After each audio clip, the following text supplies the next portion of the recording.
IBA test pass PST ऐं JST 40+ waiting उम्मीदवारनि जो कराची खां निकितल पैदल लॉन्ग मार्च वारो काफ़िलो मीरपुर माथेलो पहुची DHQ प्रेस क्लब आॾो एहतिजाज जी मुज़ाहिरो करे सख़्त नारेबाज़ी कई। उन मौक़े ते अॻवाननि खमीसो चन्नो, अब्दुल गफ़ार मुग़िरी, अमीन शाल, सदरुद्दीन गबोल ऐं ॿियनि चयो त असांजो हीउ काफ़िलो जेको कराची खां पैदल मार्च करे इस्लामाबाद लाइ निकिता आहियूं, असीं इस्लामाबाद पहुची आला ऐवाननि ताईं पंहिंजी शिकायत ऐं जाइज़ मुतालबा पेश कंदासीं। उन्हनि वधीक चयो त मुख़्तलिफ़ शहरनि में इंतज़ामिया तरफ़ां रुकावटूं विझण जी कोशिश सां गॾोगॾु असांजे अॻवाननि खे खंभियो वियो, तशद्दुद कयो वियो। असां हुकूमत सिंध खां मुतालबो करियूं था त असांखे ऑफर ऑर्डर ॾेई असां में पैदा थियल बेचैनी ख़त्म कई वञे। ॿी सूरत में एहतिजाज जो दायरो वसी कयो वेंदो।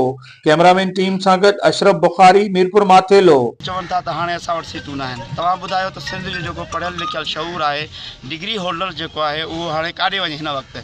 तव्हां जॾहिं त पीपुल्स पार्टी जो मंशूर रहियो आहे त रोटी कपिड़ा और मकान, त हाणे तव्हां पंहिंजे मंशूर जे मुताबिक़ सिंध जे पढ़ियल लिखियल शऊर खे जेकॾहिं तव्हां रोज़गार सां न लाहींदव, जॾहिं त उन्हनि जो हक़ु आहे, मेरिट पास आहे।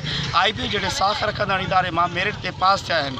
तव्हां जॾहिं 40 ते पास रखियो त तव्हां इहो ऐलान कयो त असां सभु 40+ एडजस्ट कंदासीं। उनजे बावजूद बि हिन वक़्तु सिंध जे मुख़्तलिफ़ ज़िलनि में 53 ऐं 55 मार्कुनि ते बि वेटिंग उम्मीदवार वेठल आहिनि।